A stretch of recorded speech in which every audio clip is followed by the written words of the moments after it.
All right, the time is 6 o'clock. I will now call to order this meeting of the Liquor Control Board. We'll start with the Pledge of Allegiance led by Councilor Bryn Oakley. Pledge allegiance to the flag of the United States of America and to the republic for which it stands, one nation, under God, indivisible, with liberty and justice for all. Thank you. All right. Looks like we have 8 items on our consent agenda tonight. Jenny. Good evening. Good evening. So these are they're all renewals. Staff has no concerns. Wonderful. Council, do you have any questions? I have one question. Please. Has everyone that, have all businesses that had sidewalk permits submitted their requests? The first two just came in. Okay. So I'm just had those signed off of today. Okay, But still waiting for some of these in here to submit their sidewalk permits. okay, yep. I was wondering if it would be helpful for us to remind them, like, if you want them to get them in soon. Yeah, I did. Okay, great, great, you're on it. Yeah. That's the only question I have, thank you. Awesome. Thank you, Brent. Any other questions? All right, in that case, I will seek a motion to approve the items on the consent agenda. So moved. Second. All those in favor? Aye. Aye. Wonderful. Thank you. Thanks, Jenny. Recording in progress. All right, so we will move over now to our Winooski City Council meeting. The time is 6:01 to open this meeting. We'll start with agenda review. Councilors, anything on the agenda you would like to move around? Let me just see. Nope. No. No? All right, we will now open up public comment. This time is to make any comments on anything that is not on today's agenda. If there is something on the agenda that you would like to speak about, we will have a moment at that time for you to speak about that. Is there anybody in the room that has any public comment? No? All right. Not seeing anyone online as of right now, so we will close the public comment section and we'll move on to our consent agenda. So for our consent agenda, we have Liquor Control Board meeting minutes of February 17th, City Council meeting minutes of February 17th, 2026, Special City Council meeting minutes of February 27th, and Town Meeting Day minutes of March 2nd. We have the payroll warrants from February 1st to February 14th, accounts payable warrants from March 4th, a resolution recognizing March as Francophone Month in Winooski, a resolution recognizing March 31st as International Transgender Day of Visibility, and a resolution recognizing March as Women's History and Gender Equality Month in Winooski. Council, any questions about any of the items on the consent agenda or concerns? Just a quick addition that it's accounts payable warrants for March 4th and March 6th. Thank you. All right. Seeing no concerns, Council, I'll seek a motion to approve these consent items. So moved. Second. All those in favor? Aye. Wonderful, thank you. And council reports. All right, let's start. Councilor Goodrich. Okay. Planning Commission and Housing Commission had a joint meeting on February 26th. The Housing Commission had a discussion of changes to the Housing Trust Fund policy guidelines, which include first-time home buyer programs, down payment assistance, interest rate buy-down, and home improvement loans. We also discussed amendments to the Unified Land Use and Development Regulations, Section 5.14, 6.8, Article 9, priority housing elements within the cleanup amendments for gentle infill, which included proposed setback waivers for priority housing developments and proposed changes to the administrative allowances in priority housing projects. Lastly, we discussed sections 6.2, 6.3, and 6.6 of the Unified Land Use Development Regulations, which is character of the area elements within the cleanup amendments for gentle infill, which this council had requested. We will set a public hearing to discuss those changes. Wonderful, thank you, Councilor Goodrich. And will you send all those amendments to Jenny so that she has those for the record? Bryn. We did not have an Infrastructure Commission meeting in February. It is slated for March 19th at the moment, but there hasn't been an agenda finalized for that, but it will be soon. Awesome. Councilor Turcos. Safe Healthy Connected People has canceled our March meeting due to having nothing substantial on the agenda. Our next meeting will be Tuesday, April 14th. Yes. I'm the city council liaison to downtown Winooski, and we had a wildly successful casino night on Saturday. I'm like, what day is today? And so I'm really grateful to the team at downtown Winooski and the folks who came out. It was really wonderful. And then I also serve on the airport commission, and I have nothing to report there except that we meet on a regular basis. And if anyone in the city of Winooski has anything that they would like me to bring up to the airport commission, they can always reach out to me. And those are my commissions. Eli, you don't have any updates to give, I'm sure, yet, but just so you understand what we're all doing. So later tonight, we'll assign everybody a commission, so you attend your commission, and then you give a summary of what the last meeting was like during this time. Yeah. Perfect. Thank you. All right. Elsie gave my commission update, so thank you for that. But I just wanted to take this time to thank voters for coming out on town meeting day and voting for your councilors, school board members, and our budgets, and for all of our bond votes. We are so thankful. I believe I can speak for all of us here. Eli, you weren't with us then, so I won't speak for you, but we put so much work into that budget, and staff put so much work into the budget. They really crafted something that we all are extremely proud of, and we're very happy that Winooski residents just overwhelmingly supported every single item there. So thank you for turning out for town meeting day, and thank you to Jenny and to all of the volunteers for running the election. We quite actually and impossibly could not do it without you and all of the volunteers. So thank you everybody for just participating in town meeting day. Means so much to me and to council as well. So thank you. All right, city updates. Elaine joins us from afar.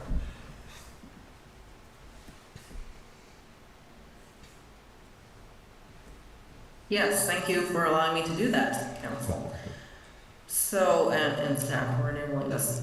So yes, town meeting day election, I'm going to follow on what the mayor just said. Many thanks to the residents of Winooski for participating in the town meeting day election. We hope that the fiscal year 2027 budget and election process help inform your ballot choices. Congrats to elected officials for the city of Winooski and the Winooski School District, and thank you so much all for your service. A very special thanks also to Jenny Willingham, City Clerk, and to all the election workers and volunteers who did do an incredible job, as they always do, facilitating the public process. It is a huge undertaking. And shout out to also to our assistant city clerks, to Kim for working the election, and to Adam for holding down the city clerk's office all that day. You can view the official results by visiting winooskivt.gov/vote. And if you're not registered to vote, there are also the August primary and November general elections to think of this year. Visit our website to get the process started, or you can stop by the city clerk's office Monday through Friday, 8 a.m. to 4 p.m. They will be happy to help you if you have questions. That's all from me. Thanks. Thank you very much. All right, we will move right into our regular items. For you and I, this is something we've seen a few times. But for Yeah. Eli, this is brand new for you, and a little, I think you did see this, but it's always good for us to have a refresher. And also, it's great for the public to just get a better understanding of what council is and what our roles are. So, Paul, will you be controlling the slides for this? Need just a minute to. Thank you. I hope he's controlling the slides. 'Cause I'm not.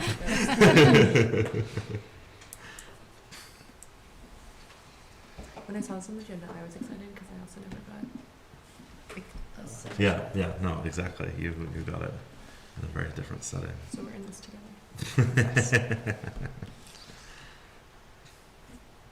Just 1 more minute here. No worries. This is my first time giving this presentation, so I'm not used to Be an all-star. I'm not worried. Oh, okay, good. Thanks, Brent. I'm Appreciate buckled that. and ready. Buckled and ready.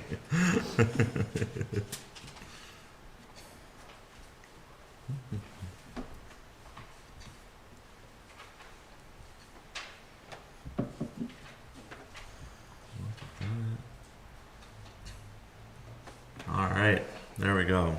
All right, next slide, Paul. All right, so we will go over who we are, council and manager authority, city organization and staffing, communicating with staff, legal requirements, council protocols, media and outside agencies, master plan, finances and fiduciary responsibility, commissions and emerging issues. Next slide, Paul. So our values. I don't want this here. For almost 100 years, Winooski has welcomed strivers, people looking to build a better life for themselves and their families. We're a small city where neighbors know each other. We're a city where all of our kids learn together, play together, grow together. We're a community where everyone can participate in city government, in neighborhood gatherings, and in our lively downtown. We're always striving to improve our city and to welcome our new neighbors. Next slide, Paul. So our strategic vision. So that folks understand, many years ago we established in our master plan, which we're redoing right now, or calling it our comprehensive plan, a strategic vision. So essentially, everything that we do on this board, everything that staff does, is guided by these principles of economic vitality, municipal infrastructure, housing, safe, healthy, connected people. And I will not read slides at you, so I'll just pause here a little bit. But overall, the top statement here, Winooski will be an affordable, livable, diverse community where the role of the government will be to foster and guide all of these things. Next slide, Paul. Equity inclusion. So this is something that councils in the past have made very clear is one of our top priorities. We have guiding documents that are linked here that councilors have access to, and the public, I believe, can also find on our website. But we want to ensure that all residents, businesses, and visitors receive the best service in the most equitable and inclusive manner possible.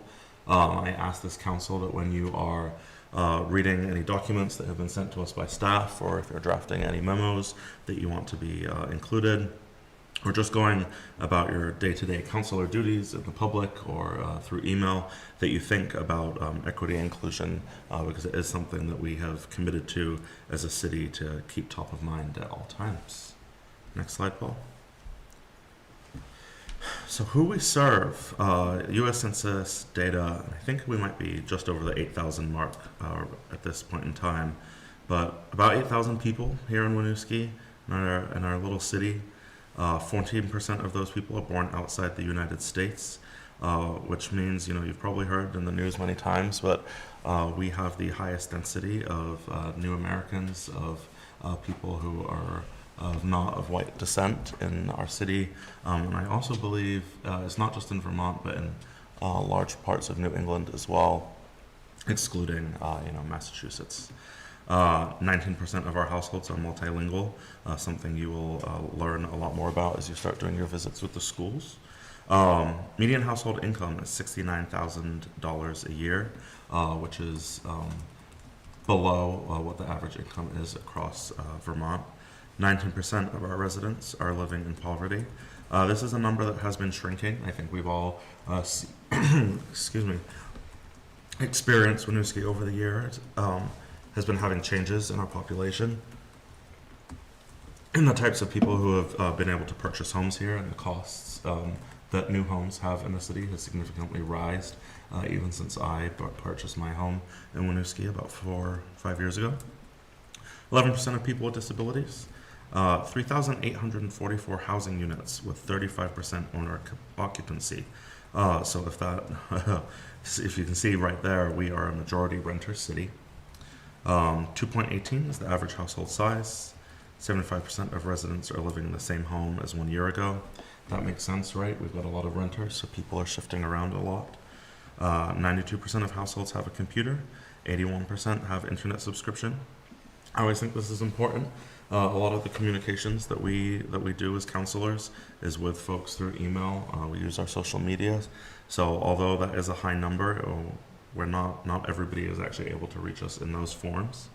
90% of residents have a high school degree, and 56% have a bachelor's degree. Next slide, Paul. So we have a council manager form of government. So mayors and councilors make up our city council. We are the policy setting board. The city manager is the chief administrative officer who runs the city operations. So obviously, as we all know, we are a part-time board. Elaine is our city manager and is hired full-time to carry out the day-to-day operations, supervise the staff, support us in developing policy, and to kind of lead the policy decisions that we have set forward throughout staff and the roles there. Next slide, Paul. So this is always a fun little slide. It kind of shows council sphere on the left, the manager's sphere on the right. So as you can see, we drive the mission.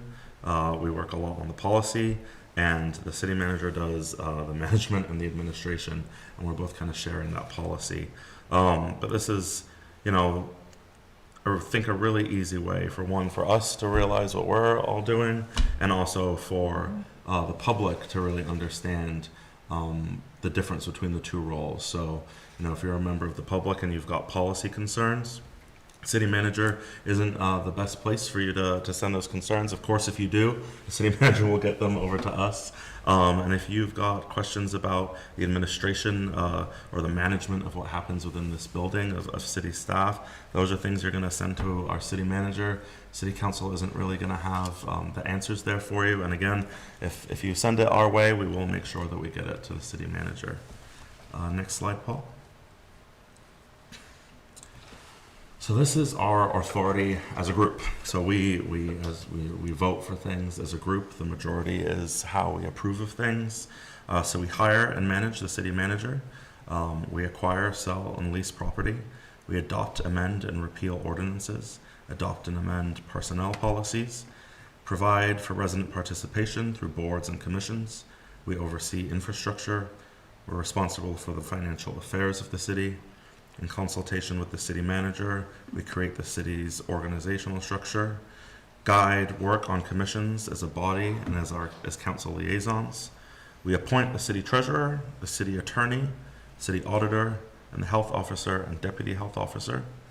And we serve as the Board of Health, the Liquor Control Board, the Cannabis Control Board, Board of Water and Sewer Commissions, the Personnel Board, members of the Board of Civil Authority, and trustees of the Winooski Community Development Corporation.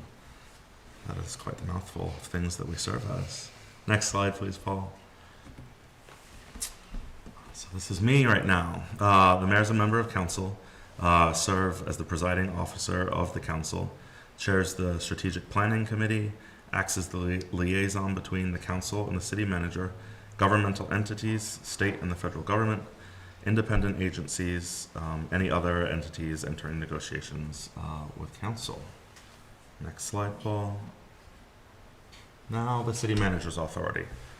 Again, a lot of things that Elaine has to do. City manager is the chief administrative officer of the city, appoints, manages, suspends, or removes city employees and appointed officers, direct and supervise the administration of all departments of the city, allow for movement of funds within city functional area, attend all council meetings, take part in discussion, and provide policy guidance, ensure that all laws, provisions of the charter, and acts of the council are executed, prepare and submit the capital program, annual budget, and budget message to the council, act as the emergency manager director, serve as the personnel director, and the city manager appoints city clerk and assistant clerks, city grand juror, constable, collector of taxes, police chief, fire marshal, city assessor, zoning administrator, emergency management coordinator, all other department heads, and all other staff. Next slide, Paul. And councillors, if you have questions as I'm going through this, please interrupt me. Members of the public, same thing. If you have any questions, let me know. Staff authority is directed under state statute. So we've got the zoning administrator must adhere to 24 VSA Chapter 17 and enforce the land use and development regulations of Winooski. The police chief must adhere to 24 VSA Chapter 55 and enforce all local and state laws. Fire staff and building inspection staff must adhere to VSA relevant to a variety of building trades and fire safety protocols. And the city clerk must adhere to 24 VSA Chapter 35 and administer all elections and recording as prescribed. If you're wondering what all of those things mean, you can Google 24 VSA Chapter 17, for example, and it will pop up for you. So city organization and staffing. Next slide, Paul. So we have 146 staff here. 62 of those staff are full-time, 84 of them are part-time. We've got 34 regular part-time staff, 39 seasonal, and 11 on-call or per diem. Of those staff, 11 are leadership team members, 18 are at the supervisory level. So as you can see on this graph here on the right, we all report to the voters. City Council, the School Board, Board of Civil Authority is listed there. The City Manager reports to City Council, as is the Treasurer. The City Manager then has all of the staff who report up to her. And then over here on the side, we have all of our commissions and boards. The Development Review Board being put up there on a little different level because they are state required to look at development and the review. Development and to review that. It is, every town has, I believe every town has a Development Review Board that is separate in some way for various reasons. Paul, next slide. Thomas, can I jump in real quick? Please do. Oh yeah, I should have said to you as well, and you can jump in at any time you would like as well. Okay, thanks. Yeah, the DRB is a little different because they're quasi-judicial, and aside from them and City Council, there isn't any other body quite like that. That's why they're a little different in that graphic. Correct. So we appoint the DRB, but once we've done that, it's kind of their show. Thanks, Elaine. That was the word I was looking for. Communicating with staff. So if you have a question for a member of staff, we ask that those questions and requests be directed to the City Manager, and please always CC me in any of those requests that you have. To the extent that general questions or history is requested, it will be shared with the full council. Councilors, you're encouraged to attend facility tours with department heads and the manager. Reach out to staff before meetings with questions and to understand more about an issue or an item on the agenda. Reach out to the mayor with any questions and to the city manager if more information would be helpful. The manager must be CC'd on all correspondence between staff and councilors. Direct constituents to the city manager when asked about an operational, direct constituents to the city manager when asked about an operational issue. So the reason we want to be CC'd, one, I'd like to know what concerns you all have, and Elaine would also like to know how many asks are going towards staff. As Elaine is their supervisor, it's good for them to know what they're being asked of, because it's obviously adding to their workload. Yeah, Elaine, do you want to add anything there? No? Okay. You covered it, thank you. Next slide, please, Paul. All right, legal requirements, transparency. All but executive sessions, communication by a council member discussing city business is considered public. Use your official Winooski email to conduct city business. For the purpose of sharing documents among council and between council and staff, you may start a Google Drive with your @winooskivt.gov email. Meetings must be warned with minutes produced. Avoid instances where 3 or more council members are present. Information can be shared via email or text, but debate must take place in public setting. Careful when you reply all. Executive session content and items marked confidential must be kept private. Do not forward confidential emails. So when there is going to be an instance where there's more than 3 of us and we know that that's going to happen, we can warn that. I usually will reach out to Paul and ask him to warn for whatever the reason may be, and it can be we're doing official city business, but it also can just be that we've all decided that we'd like to go have a coffee with each other. When we do those things, we can't discuss anything that would be pertinent to our roles as city councilors. So, we can talk about anything outside of decisions that we have to make. If we just happen to run into each other, we all live in Winooski and it's small, it's not illegal for us to talk with each other. But again, we would not want to talk about anything that is related to city business. Because it's very important that the public knows that any discussions that we're having and any decisions that we're taking, we're doing in public, in this room, or a room that has been designated for us to be having that conversation publicly. Is there anything else I want to cover here? They're replying all. If you'll see this a lot, I'll reach out to you with either a question or an opinion that I'm seeking. I'll just want you to respond just to me for that. If it is a scheduling matter, though, if I'm saying we're trying to figure out if we can all get together for an additional meeting, does this time work for you? You can reply all to that because it's a scheduling topic, but that would be the only place I'd really recommend replying all. Next slide, Paul. So ethics. The business of Winooski will be conducted in such a way that no public officer of this municipality will gain a personal or financial advantage from his or her work for the municipality, and so that the public trust in municipal officials will be preserved. All decisions made by municipal officers are based on the best interest of the community at large. Councilors are to recuse themselves from decisions in which they are conflicted. A councillor forfeits office if they violate the conflict of interest policy, violate the charter, or miss 3 meetings in a row unexcused by council. The council decides whether a member has forfeited their office. So recusing ourselves, Councillor Goodrich, you've done this before in the perfect way that we would expect to see. There are times where I have to recuse myself as well due to my employment with the federal government. When there are documents, for example, that would have to be sent to the federal government, I would designate the deputy mayor to do that on my behalf so that I can recuse myself there.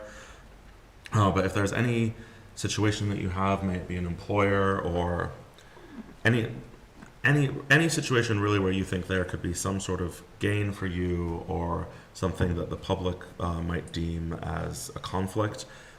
If you're not sure, you can bring it up to this body. We can have that discussion together to decide if we think that there's a conflict there. If you just think that there might be a conflict, you don't have to explain it to us. You can just say that you're recusing yourself. We don't have to fully know why. But you do just want to make sure that if you think there may be any type of conflict, that you either do that recusal or that we discuss that. Paul, next slide. So, our council protocols. Our meetings have been the first and third Mondays of most months as we get into the budget season. Alan, Elsie, as you got to experience upon joining, we will have more frequent meetings during that time. And then, of course, if anything comes up, I may need to call a meeting for some reason. The city manager may ask for us to have a meeting for some reason, and we would just decide on that time together. We follow Robert's Rules of Order. A quorum is 3 members. An affirmative vote is the majority of the quorum. So if somebody is missing, we do not count that member as somebody needed for the quorum. It is just everybody who is at this table. Agendas and related materials are distributed on the Friday before a meeting. We get them in our email. They're also available at winooskivt.gov. Requests for agenda items must be submitted to the mayor or manager by 4:30 p.m. the Wednesday before a meeting. By 4:30 p.m. is encouraged. The mayor and the manager finalize the agenda together. The agenda outline is public comment, consent agenda, council updates, city update. Then we go into our regular agenda, and if any executive sessions are needed, they're usually at the end. Next slide, Paul. Media and outside agencies. Speaking for yourself versus for the council. So if a member of the media approaches you, unless, and I've done this before with our old council, I've told you what I'd like to say, and I've said, can I say this on behalf of council? In those occurrences, you all have agreed, but if one of you were not to agree, I would not speak on behalf of all of council, and I'd encourage you all to do the same. Let the reporter know that you're speaking for yourself, not for council or the city, if you're giving a quote at any time. If you do get an outreach from a member of the media, if you will just CC me on those conversations so that I can know what messaging we're putting out. Emergency situations. Staff will make every attempt to keep the council informed. During emergency events, the focus must be on the event. In these instances, it's best to speak with one voice, manager, chief, or the mayor. So, if there is an active situation going on, staff, I will say, I think Elaine has informed us of, fires and things like that very promptly. But of course, the main thing is dealing with the fire and helping the people who are dealing with the fire. So if it's kind of an all hands on deck situation, staff's going to deal with that first before they let us know that there was a big fire happening in town, but they will let us know. And again, yeah, if something big were to happen in town or something shocking, and we're all getting a lot of media outreach, at that point, I might say, instead of all of us responding to things, Elaine and I will give an interview, or one of us will do the response so that we can just have one singular message. The mayor is charged with speaking on behalf of the council to outside agencies. That's per our city charter. So if we were having a conversation with the Vermont Agency of Agriculture, for example, if they reached out to you, you'd want to direct that my way. Next slide, Paul. City media and outreach channels. So we post a lot of information on our city website, and we have our email news updates that you can subscribe to by going to winooskivt.gov. We have our Facebook, our Twitter, and our Instagram accounts. All of those by Paul. Has that link for Twitter changed? Is it x.com now? Or does Twitter still get you there? Both will get you there, but the official name of that platform is indeed X. Okay. Twitter.com/WinooskiVT will still get you there, is what I heard through that speaker. We also have a Front Porch Forum account where we can post, a WhatsApp account that Community Services uses, I believe, pretty extensively, right? Next slide, Paul. So our master plan, like I said, we are staff and Ravi's in the process of redoing our comprehensive plan. This is our guiding document for planning goals. It's a roadmap for how the city will grow, develop, use resources, and plan for the future. It's organized by those strategic vision areas, and it has to be done every 8 years. So as you see, our current one is 2019 to 2027. So as I said, we are working on that now. It's supported by other planning documents, parking plan, economic development strategic plan, enhanced energy supplement to master plan, form-based code report, Main Street corridor plan, transportation master plan, Winooski housing needs assessment, parks and open space master plan, traffic calming manual, and the walk bike plan. Another mouthful. Next slide, please, Paul. Finances and fiduciary responsibility. So FY27 expenses here. I'll let you all take a look at those items. We just did so much budgeting. Elaine, I don't know if there's anything you want to touch on this, but we, as the board, setting the budget, obviously we have a huge responsibility over what is spent in the city. Ultimately staff makes recommendations. We listen to those recommendations and assess them, but at the end of the day, we decide what staffing will look like, what we're asking for staffing to look like, what we're looking to fund in taxes, what we're prioritizing for services and roles. So our responsibility to the city's financial well-being is extraordinarily important. I think we all say it, it's one of the most important things that we do on this body. Yeah, Thomas, I'll add that it is a combination of a values statement and a responsibility statement. So some of these things are non-negotiable, really, because they're legally required for us to do, but a lot of it, there's also discretion from community to community in terms of where you want to invest as per the community's values as understood by council and staff. Thanks, Elaine. Is Angela available? I do believe so. Yep. I am here, yes. I was curious how difficult it would be to have an FY27 or an FY, year-to-date FY26 revenue sources and a similar pie chart.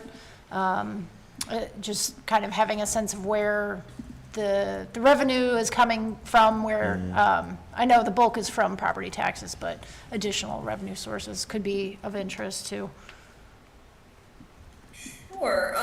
So it's something that we can pull together and include in the quarterly budget report that's coming in April. Perfect. Thank you. That's fine. Next slide, Paul. Purchasing. So money paid out by the city must be approved by council. That's the warrant process. Council may be asked to approve contracts for projects outside of our capital plan or that are significantly large, hundreds of thousands of dollars, for transparency reasons. Administrative authorities, the city manager or the treasurer may authorize expenditures up to $40,000. Invoices over $40,000 must be co-signed by both city manager and the treasurer. Purchases over $10,000 per unit are subject to bidding. In a declared emergency, the manager may make critical purchases and must notify council at the earliest possible time. Next slide, Paul. Grants. Grants needing council approval. Anything more than $5,000. Anything that creates a future annual financial obligation of $5,000 or acquire a new capital asset. Other grants are approved by city manager and the finance director. Considerations, full impacts of applying for, administering, and implementing the grant. Next slide, Paul. Development and affordability. This is as of 2026. So this is all about our grand list. You will frequently hear about a grand list. A grand list is the way that cities can raise money, right? So our grand list is properties that are taxable. You'll see we had a big jump in FY24 and FY25. After that, the growth is very small. The growth will likely remain similar to this for the fact that we don't have a ton of property to build on in Winooski. So without a ton of property, it is hard to increase your grand list. Not impossible, but very hard. So the grand list is the total value of the assessed properties in the city. As you'll see here, the total grand list has increased on average by 0.95%. 1% growth a year is equal to 11 million in new assessed value. 11 million equals 93,027 in new property tax dollars. As costs increase over time and new projects are prioritized, we can strategically grow, raise the tax rate, and cut the budget. Next slide, Paul. Facilities, so city facilities. City Hall, where we are, and the police department downstairs. Department of Public Works garage, wastewater treatment plant, the fire station, and 111 Weaver Street. O'Brien Community Center, the Senior Center, Cascades Parking Garage, the Abenaki Parking Garage, which is under construction. Then we have our parks, Cass Event, Gilbrook, Landry, Memorial, the Myers Pool, the Richards Park, Riverwalk, Rotary Park, and West Allen Park. Next slide, Paul. There's a little map. There's Winooski. That's all of it. Nice highlights here where you can see all of our natural areas. Which I'm always amazed by when I see how much space is actually park space in Winooski for such a little city. Paul, next slide. Council and staff annual priorities. So we have an annual retreat for council and leadership team where we use the comprehensive plan, commission input, staff knowledge, and council priorities to set priorities for the year for staff and commission work. We organize this by strategic vision area. Quarterly progress updates by strategic vision area are provided to us. So only Brenda and I have done one of our council retreats. Essentially, we all get together, we take a look at a nice big document, and we try to prioritize what we hope staff will be able to get done over the next year. It's a really worthwhile activity, I think, especially for new counselors, for old counselors. It just gives us, it's a good way to reset and really know everything that we've been hoping to do, where we are with that, and what we want to do going forward. You know, we may want to shift some areas, some things we may want to stay the same, but we will set that date. Essentially, everything rolls up to the S&P. Everything rolls up to the S&P. That's very true. Yeah. Next slide, Paul. So we have our commissions, which are policy, advisory, support. Council serves on each one of our commissions. It's our job to try to really recruit commissioners. City has assisted us in this by posting on social media and things like, and on our website so that we can try to get the word out. But we have Safe, Healthy, Connected People, where Ray is the staff liaison, finance. Angela is the staff liaison, municipal infrastructure with the tree committee, John, the Housing Commission, which is Jasmine, Inclusion and Belonging, which is Jenny.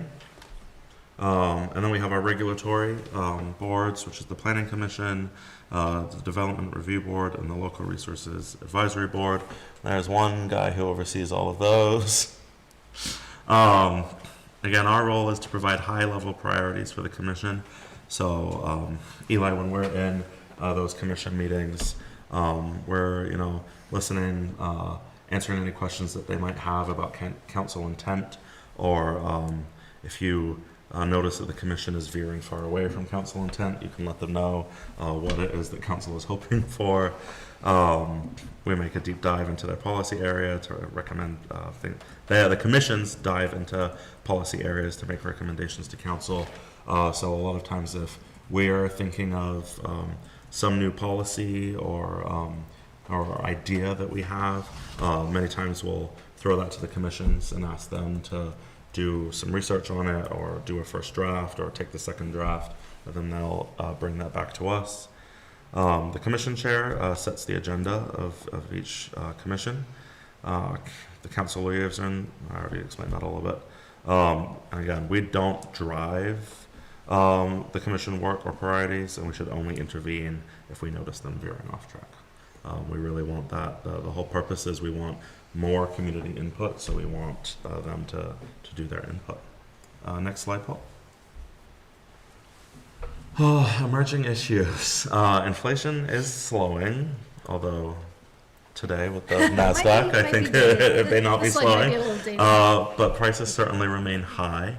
O'Brien Community Center transfer to Champlain Housing Trust. DPW is juggling many large investment projects.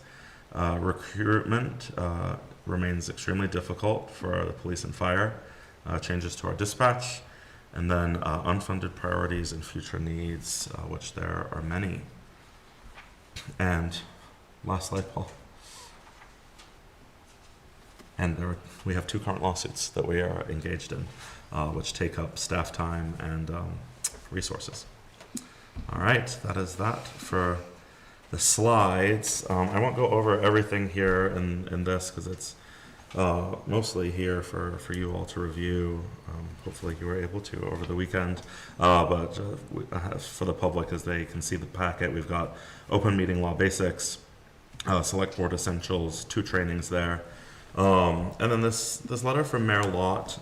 So when Mayor Lott was leaving, she wrote this letter, and I asked on her last meeting that this letter be included in this training for you all to see. And I think I may have even sent it to you two when you joined as well. I thought this was a really wonderful reflection. Christine served as mayor for 6 years, which in mayor years, I will tell you, is an incredibly long time. And she was on city council before that. So the experience that she had gained and the insight I thought she shared in this document was extremely useful for councilors, and it's something that I have saved on my desktop because I like to look at it every now and then as we're going through some more difficult decision making. But even if you did take a look at that before today, I'd advise you all to take another one over there. All right. Any questions from you all? All right. Hope I didn't bore you all too much as I droned on. Any questions from the public? No. All right. What about, let's see. Any questions from anybody who is attending online? You would just raise your hand. All right. We will move on to item B. Discussion approval, appointment of a deputy mayor. So, we appoint a deputy mayor from this group of councilors. I was deputy mayor for a little bit, and that's how I became interim mayor. So it really is quite an important job. Something big can happen, and you've gotta step up. Although the mayor does not pick who the deputy mayor is, I would like to nominate Bryn Oakleaf to be deputy mayor. I did a similar process when I became interim mayor. Bryn has served on the council the longest here, so has a lot of institutional knowledge that I do not have. Bryn asks questions that I don't think any of us have thought of asking, but they are always questions that end up seeming very necessary to the conversation. Bryn provides me with excellent counsel and has been a wonderful sounding board for me. So I would like to suggest Bryn be our deputy mayor again, unless any of you disagree or would like to nominate somebody else.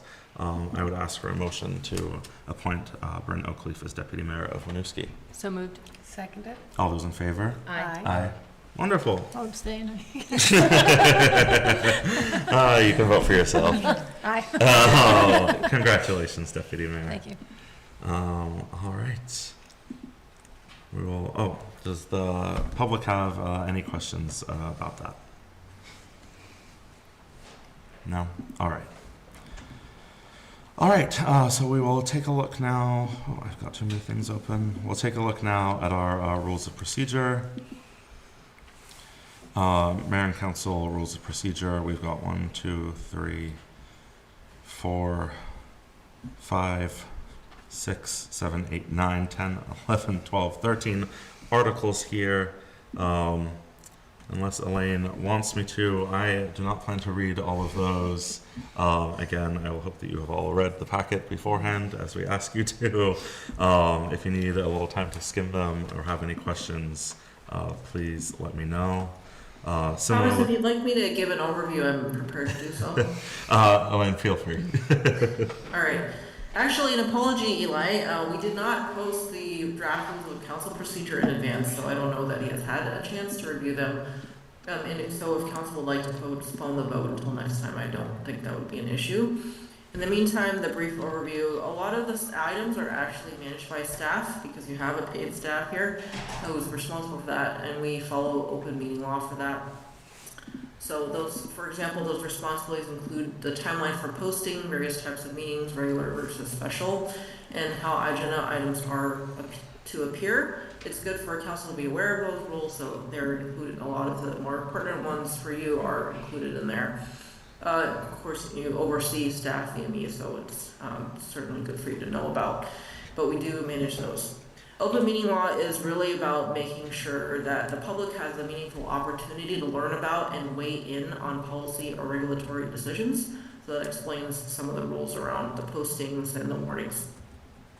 The items I want to draw council's attention to, while some of you are getting used to how to be a member of council, I think it's safe to say follow the mayor's lead and how he facilitates the meeting.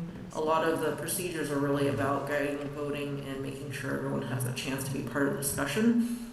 So, you know, while you're getting your feet under you, that's a safe thing to do. He has that experience. Again, I'll underline something that Thomas said earlier, a binding majority vote is by who is in attendance, as long as it's by a majority of council. Can I ask a clarifying question? Of course. In attendance being both virtual and Yes. at the table. Got it. Okay, sorry. I was just going to say that, yes. Sorry. So you may attend, no, you're good. You may attend virtually, so by the draft actually does have a change compared to last year's for those of you who are returning or saw last year's version. Open meeting law, by state law, it was changed so that we actually are required to hold hybrid meetings for non-advisory bodies, meaning council, development review board, planning commission. These bodies are all required to have hybrid meetings. Advisory boards are like all of your commissions that don't have independent authority to make policy decisions. So those don't have to be hybrid. But you can attend virtually as a member of council, and your voting still counts. No discussion of city matters, again, may happen among a quorum of council, meaning 3 or more, without it being a publicly warned meeting. Thomas went over that with a good amount of emphasis, so just repeating that here too.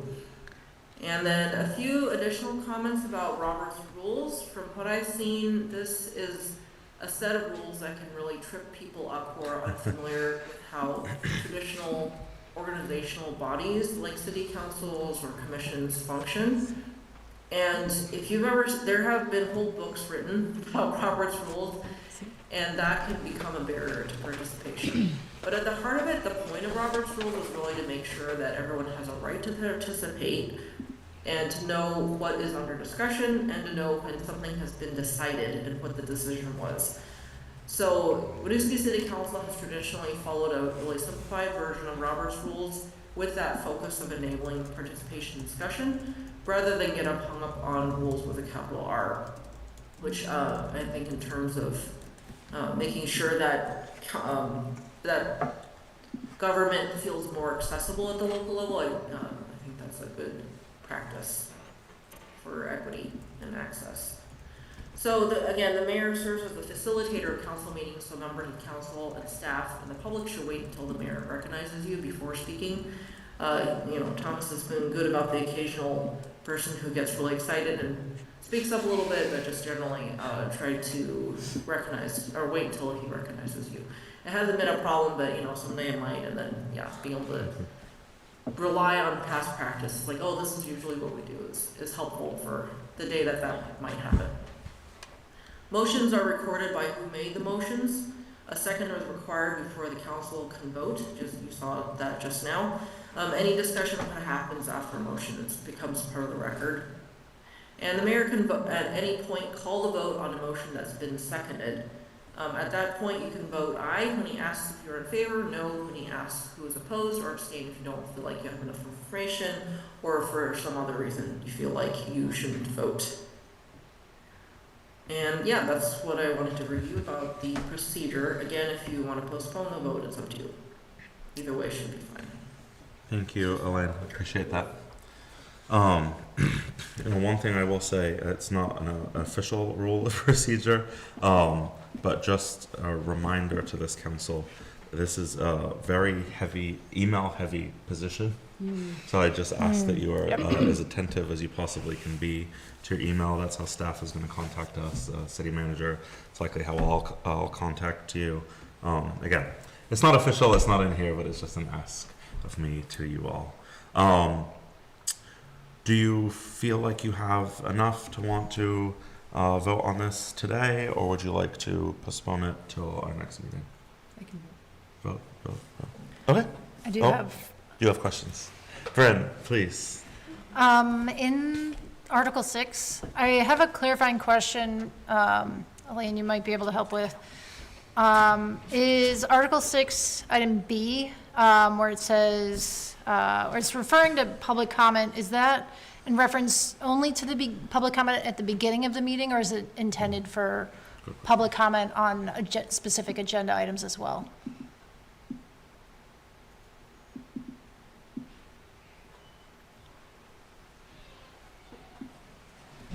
She has herself muted. Oh, Elaine, you're muted if you're talking.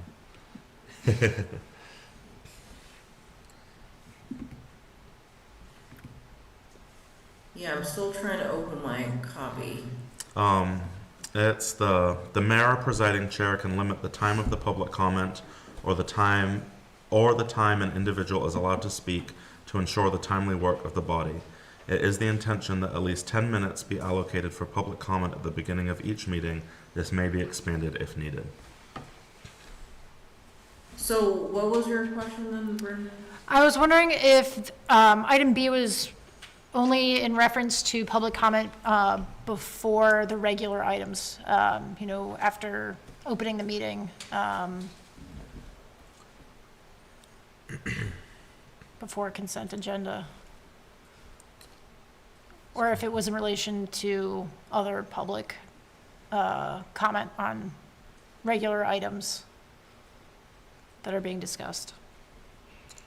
So it's actually up to you. Most of this is I've inherited. I don't know that we've addressed that before. My feeling is that it's the first sentence applies to any time, and then the second sentence obviously is at the beginning. Because that way it allows the mayor to limit any of the public comment before that happens after or during any agenda item. And the reason why I ask is because it doesn't seem from the rules of procedure that there's anything that provides direction to council for allotment of public time for public comment for regular agenda items. And I wasn't sure if it would be a best practice to include that moving forward. It certainly is a best practice, and it certainly, as you know better than anyone else on council, like, that tends to be what this council does. If you'd like to add that, I think that would be appropriate. I'll defer to the mayor on that. Yeah, I mean, I think so there's no hard and fast here. I think that to ensure the timely work of the body leaves it to the discretion of the mayor or presiding chair.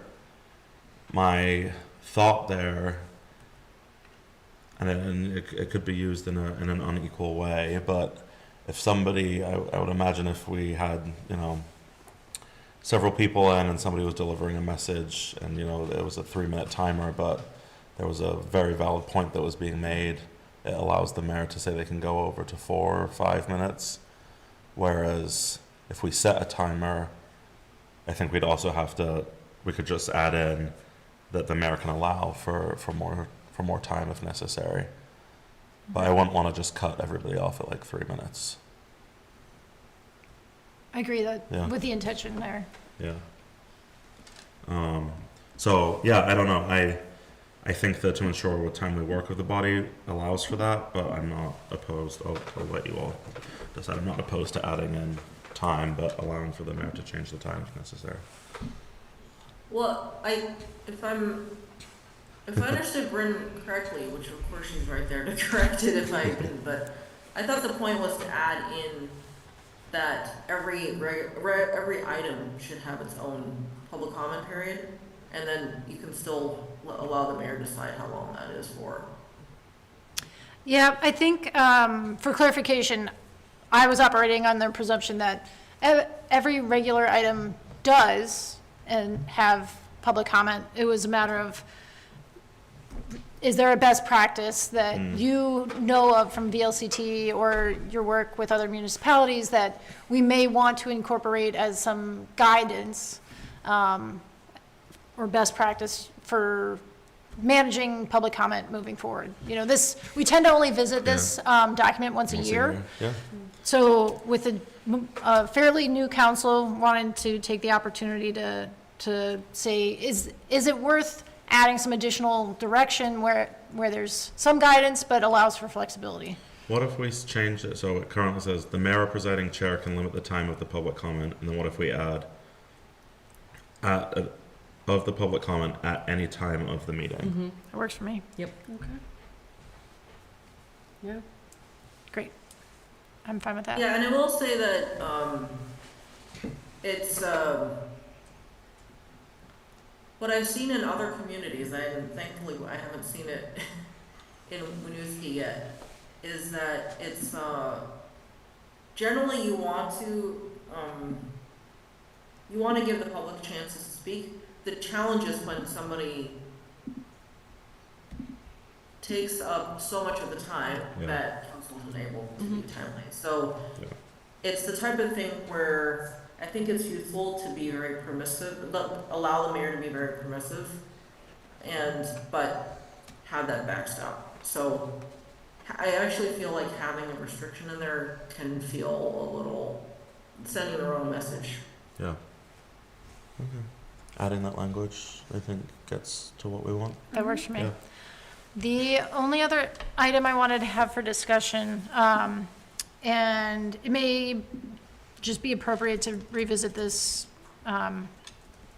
this particular section, Article 12, after we have more discussion and more orientation around commission assignments and expectations with that, but wanting to see about adding some language where if a council liaison is unable to attend a commission meeting that they're assigned to, that they seek another counselor to be able to attend in their place. I think that has, for the most part, been common practice with prior counselors, but I do feel like there's a lot of value in documenting that as an expectation. Sure. So just add, if a counselor is unable to attend a commission meeting, they must, at their best effort, find another counselor to cover. Yes, I think that is helpful, just to ensure that that's an expectation of all assigned counselors, all elected counselors. Great. Yeah, Thank you, Bryn. no problem. My point of nominating you deputy I was mayor. gonna say, thank you, Proven, Deputy Mayor. right there. So efficient. All right, in that case, I will seek a motion to approve the document with the changes to Article 6B and Article 12. So moved. Second. All those in favor? Aye. Aye. Wonderful. Thank you. Next up, Municipal Code of Ethics. And Elaine, I forgot, you emailed me and I had said, yeah, sure, please explain these parts. Yes, happy to do that. Yeah, I'm going to repeat what the mayor said on the ethics slide of the orientation. The purpose of this policy is to ensure that the business of this municipality will be conducted in such a way that no public officer of the municipality will gain a personal or financial advantage from the public officer's work for the municipality, and so that the public trust in municipal officials will be preserved. It's also the intent of this policy to ensure that all decisions made by municipal officers are based on the best interest of the community at large. So I'm not going to go over the whole policy, but keep that in mind.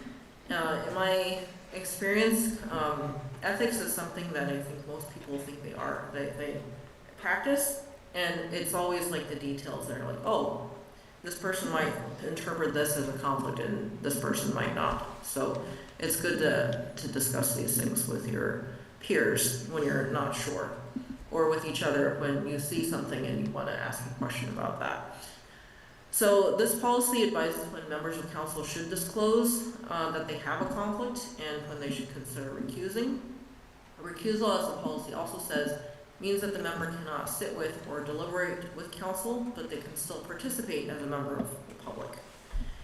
And unfortunately, I actually realized that the policy needs to be corrected to reflect your chartered authority to remove a member of the council. Most communities don't have that, which is why the model that this was based on reflected a different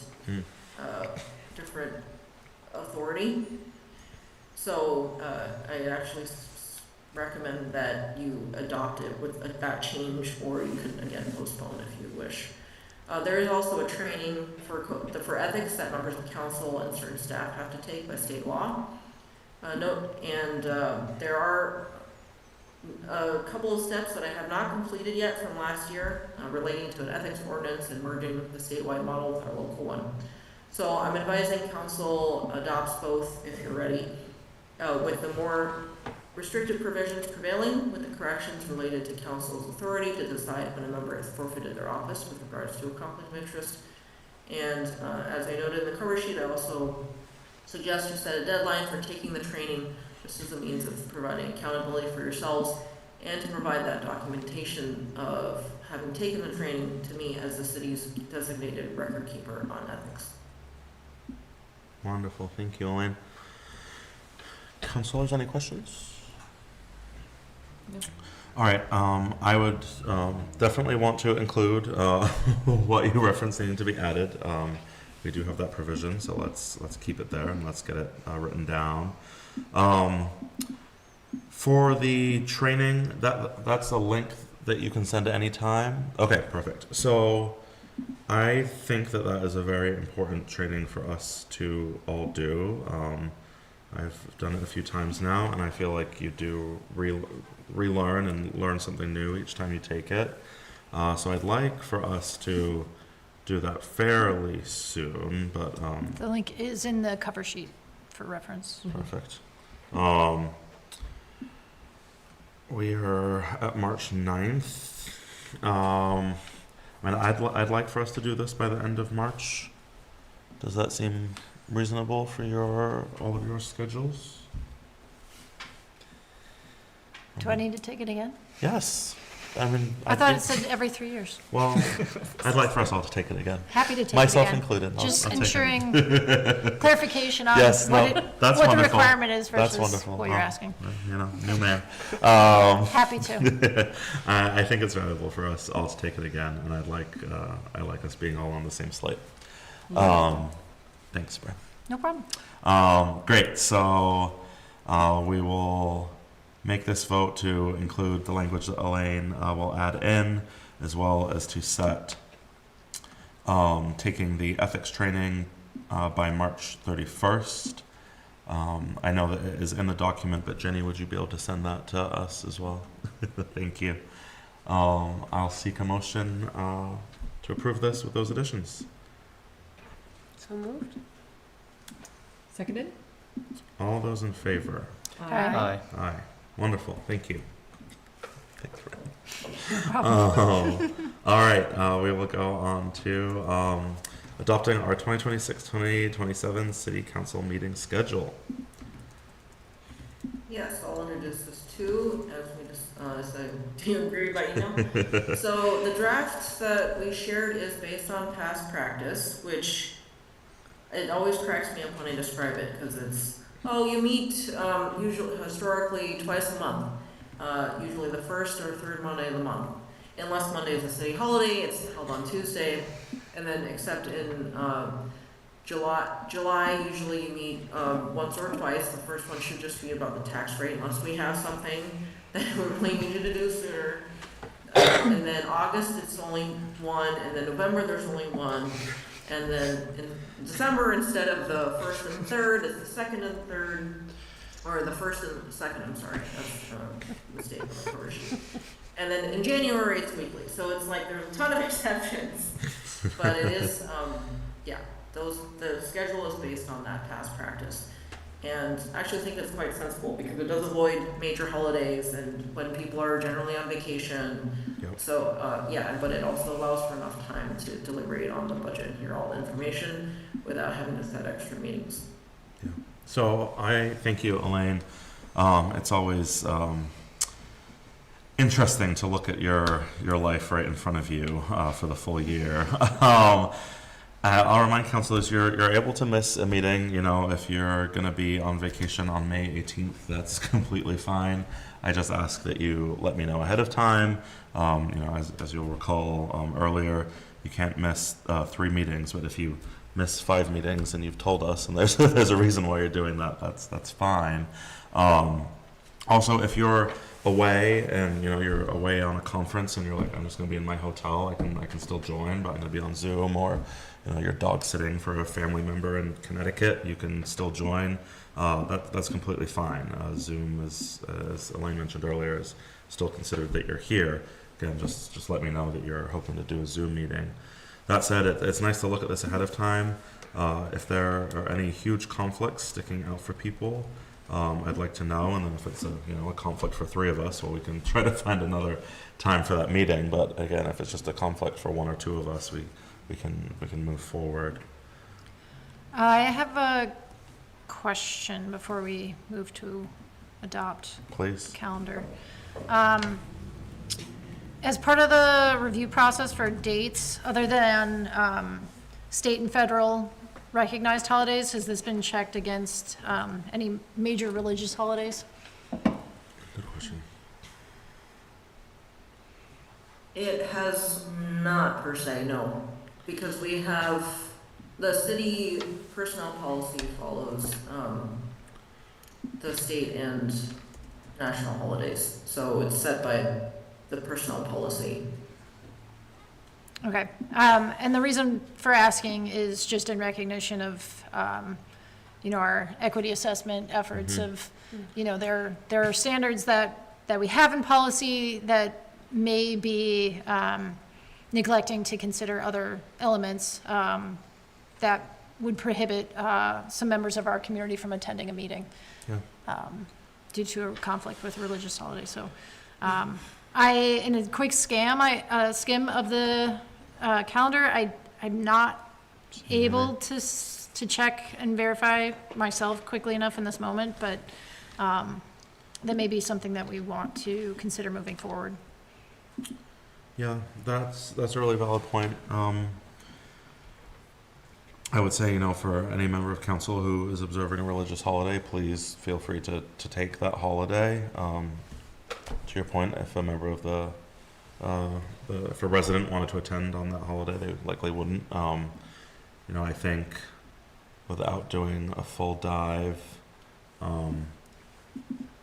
meetings are available online for folks to be able to watch after.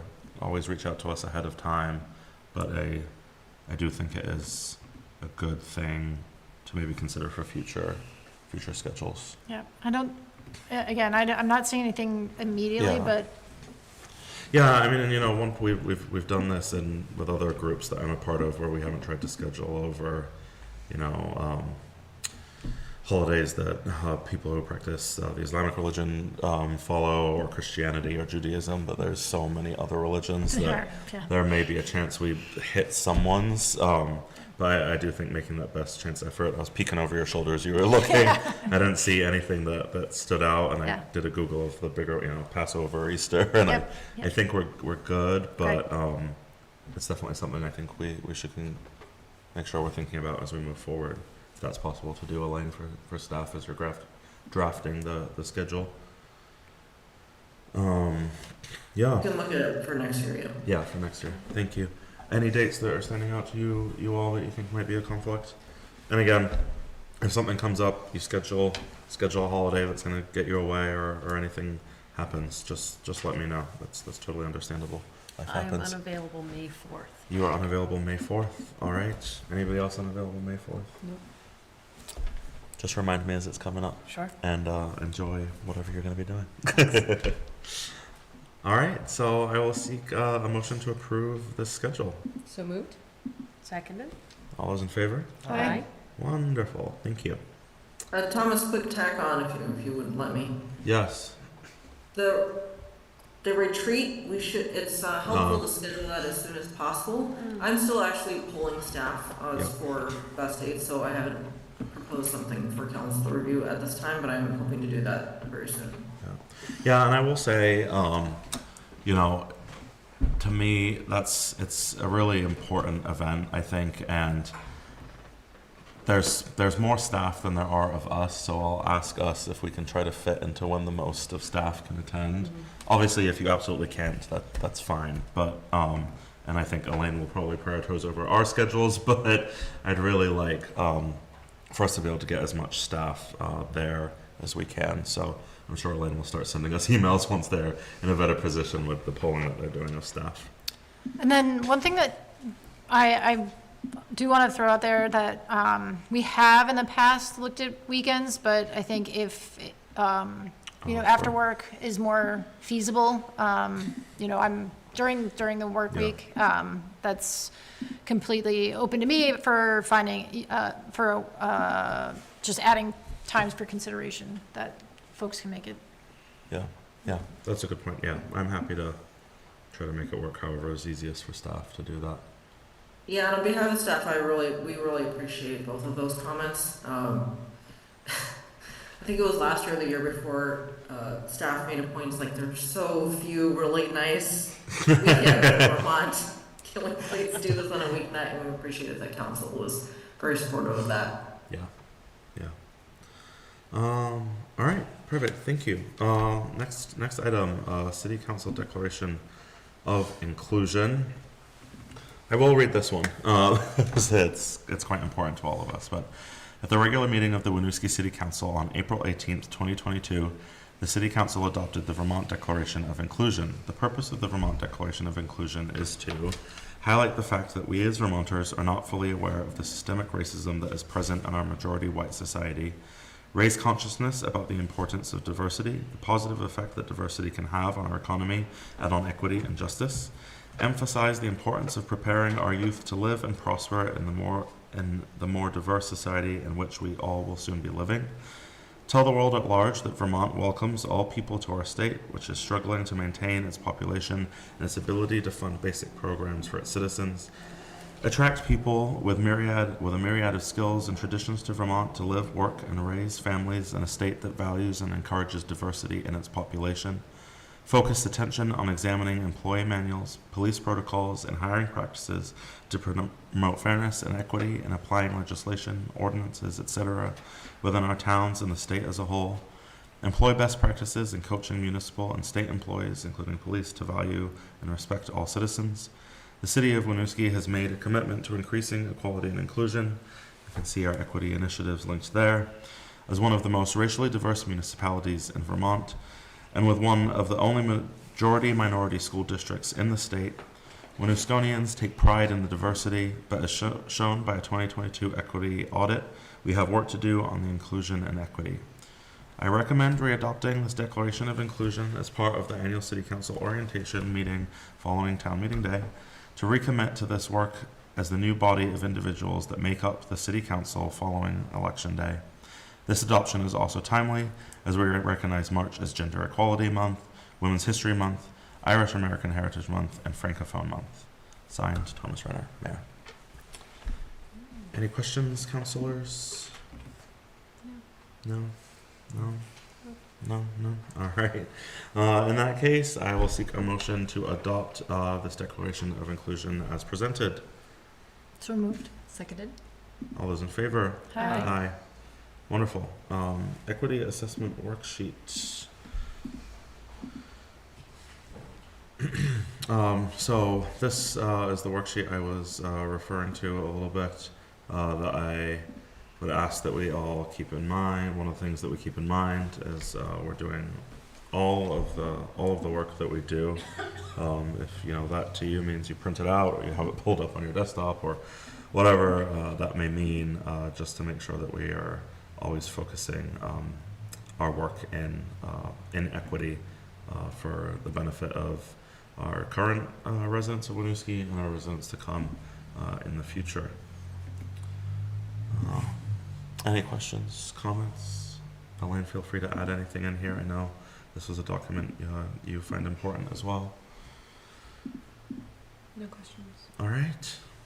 In that case, I will seek a motion to approve the equity assessment worksheet and that we'll commit ourselves to using that. So moved. Second. All those in favor? Aye. Wonderful. Thank you, Council. All right. I get to stop talking for a little bit now. Item H, Housing Trust Fund Policy Guideline Changes. Jasmine.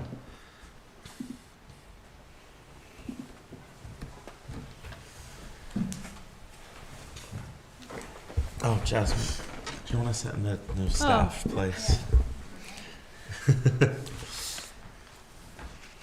Just to set the precedent, as Elena was mentioning earlier, right? You're across from us, yes.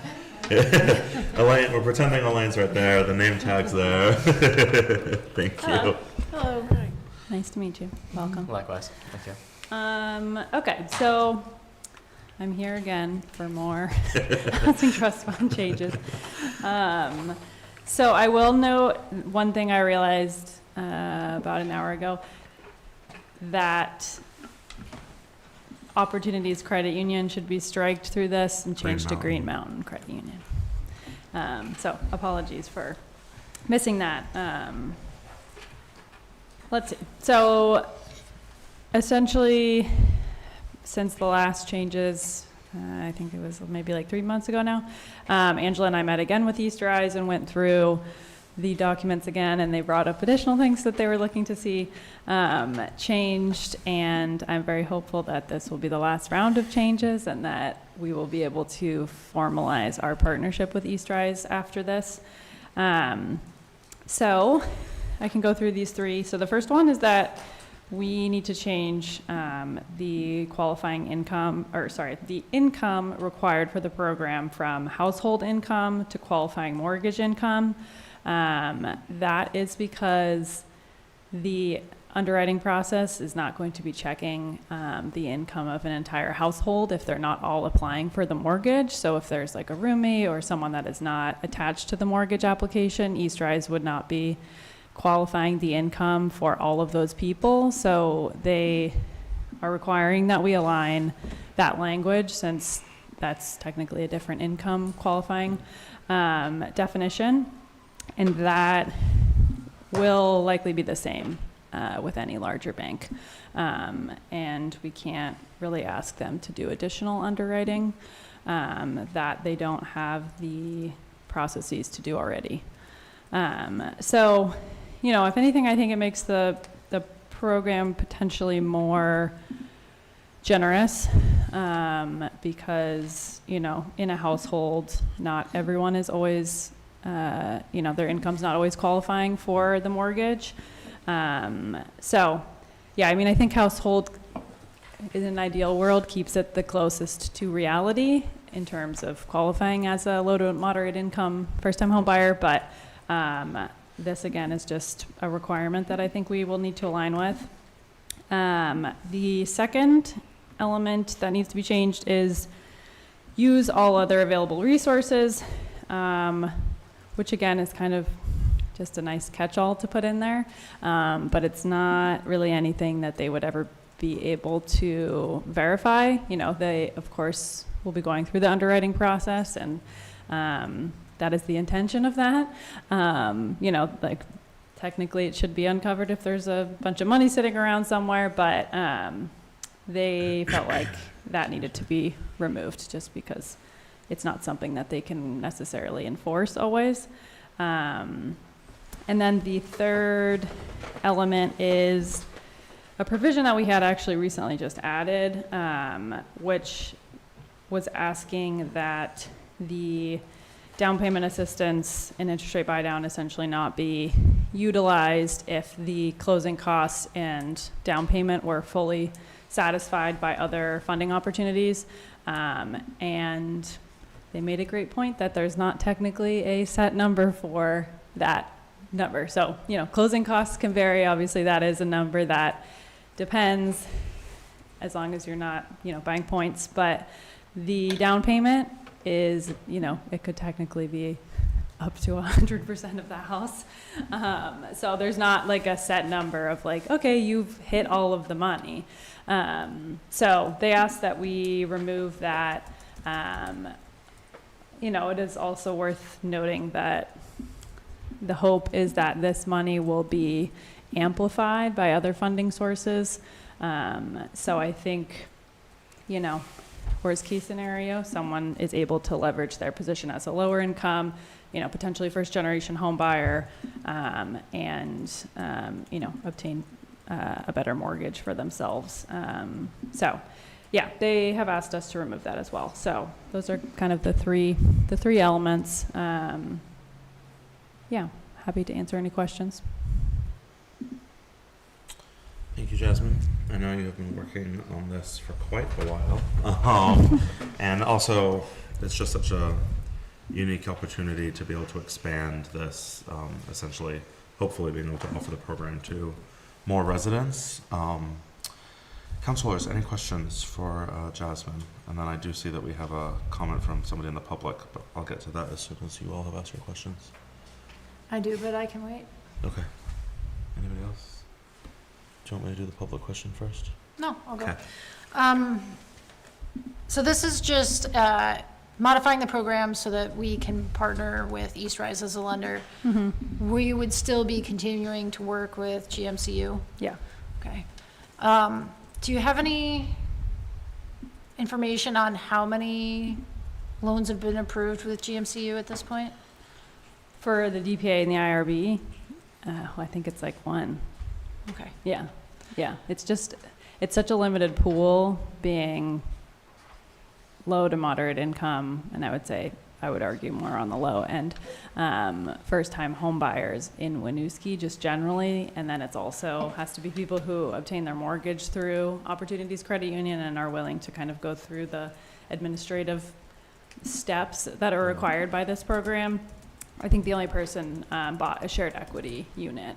So I do imagine, you know, in the future, if there's more of those units available, that, you know, packaging our products for situations like that is a a more common opportunity where a low to moderate income person would be buying a house in Winooski, because, you know, the median for a home price here is quite out of range for most people in that AMI.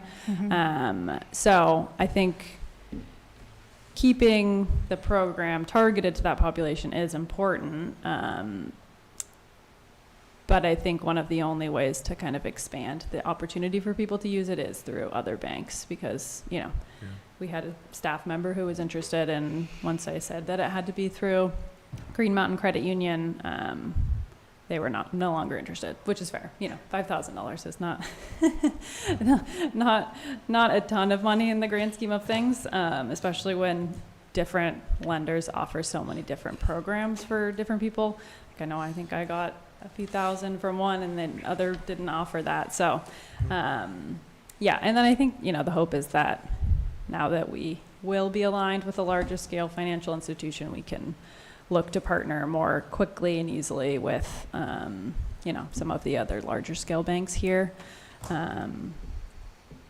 I guess is one less now, but we'll see if anyone goes into the old TD. So a follow-up, noting that we don't have a high use as of now. One thing that you may or may not be aware of is that GMCU does not send payment notifications to their loan recipients as general practice. So I personally feel like that is a risk for late payment fees and possible default.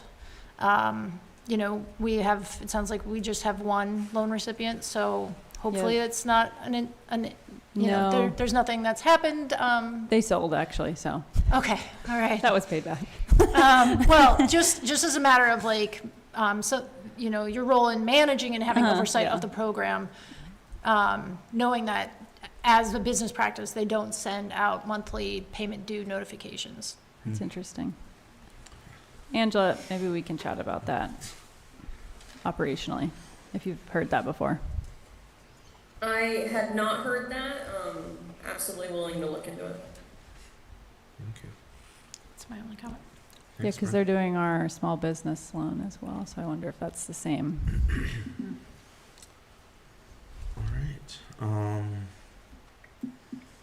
Seeing no other questions.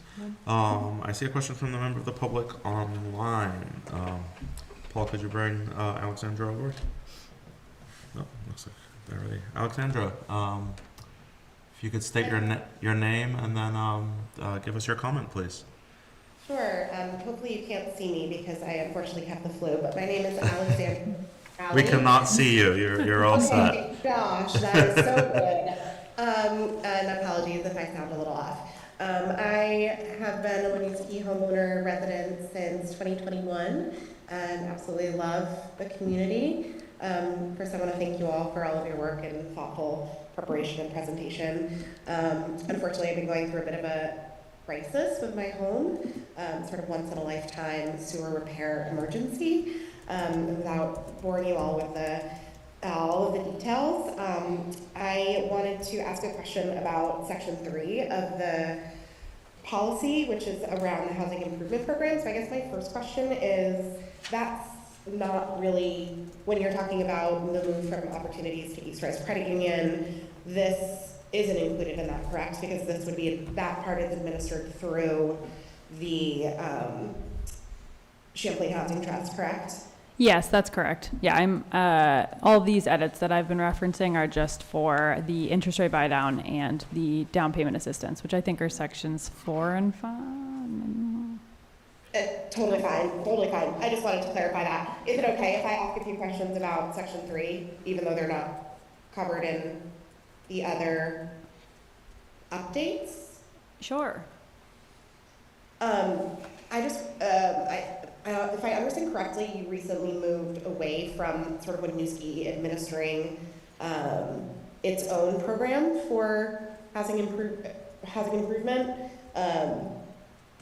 Can you refresh just for me, like, why that change was made?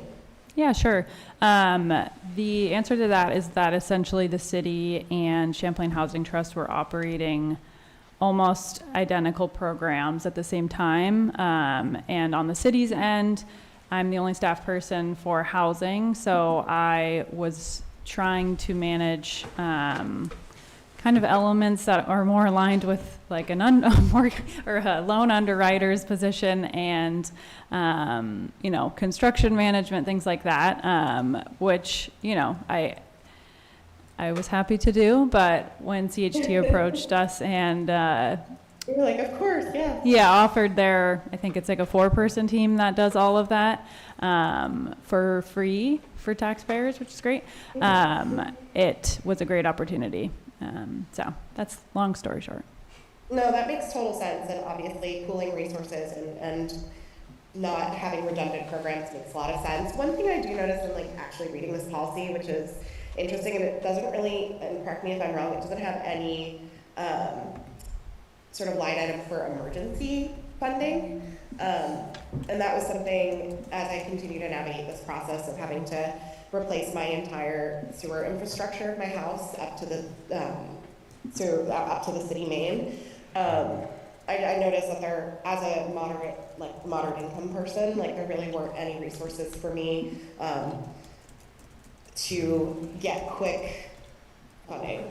And I wonder if that's something that the city has discussed. I know, Winooski is 100 years old and there's an aging infrastructure. Part of what I needed to replace was 65 feet of clay, 6-inch clay pipe that was corroded and needed replacement between my house and the city main. So that, I'm sure there are other homeowners in similar positions. So I just wonder if there's been any conversation around emergency funding with regard to the housing initiatives. Yeah, I think there hasn't been a ton of discussion around emergency funding necessarily, which, I think would be a valid thing potentially for the Housing Commission to discuss. I think, CHT, their regulations are beholden to HUD requirements, which is where that 80% AMI gets tied in. And I do know that there is a bit of a gap as there are benefit cliffs with most programs, unfortunately, at this point, for people who are above that, low income threshold, but potentially not able to utilize other resources like HELOC, because I know your situation specifically, and I know a lot of other people aren't able to access that funding as well. So, I mean, that's definitely a valid point that I think the Housing Commission could discuss. Yeah, I will say the fund is it's stable, but I wouldn't say it's incredibly bountiful. And so that is also something that we try to balance of, generosity and trying to be aware and responsive to community need, and especially gaps in existing programming available. But also, that fund could drain quite quickly. And we also want to be, conscious about that, as well. But I think that that's a valid point, in terms of, emergency. And yeah, I can pick CHT's brain about that as well, if that's ever something that they've considered. Yeah, so thank you. I appreciate you bringing that up. Yeah, I think I'm just learning a lot, so I appreciate all of your work. And if any silver lining exists in this situation, it's brought me closer to my city council. So thank you. Thank you. Well, I appreciate you being able to see a silver lining there, Allie. It's I feel deeply for that situation you're going through. It's literally what no homeowner wants. And I hope you feel better soon. And thanks for attending. Thank you. Thanks for attending our meeting, even though you're not feeling great.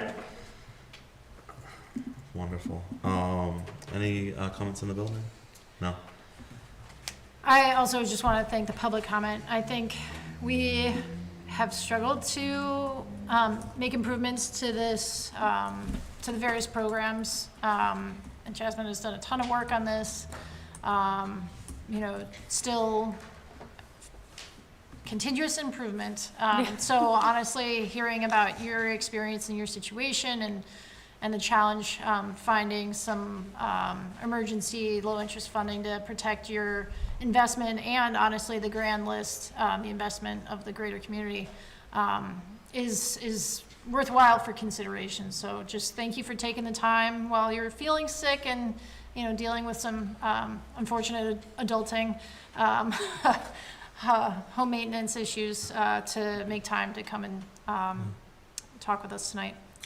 I would just say whoever, we're going to do our commissions later, but whoever ends up being the council liaison to the Housing Commission, you may want to share this story with the commissioners at your next meeting. All right, so in regards to this item, the Housing Trust Fund Policy Guideline changes that Jasmine presented to us, I would seek a motion to approve those. Do you need to note the strikeout of Oh, Opportunities Credit Union? Yeah, with the strikeout that Jasmine mentioned of Opportunities Credit Union, reflecting their new name of Green Mountain Credit Union. So moved. Seconded? All those in favor? Aye. Aye. Wonderful. Thank you, Jasmine. Thank you. Thank you. I'm now going to open up a public hearing. This is a public hearing for 300 Main Street, proposed private street name of Dawn Drive. Revy will present this item for the public hearing.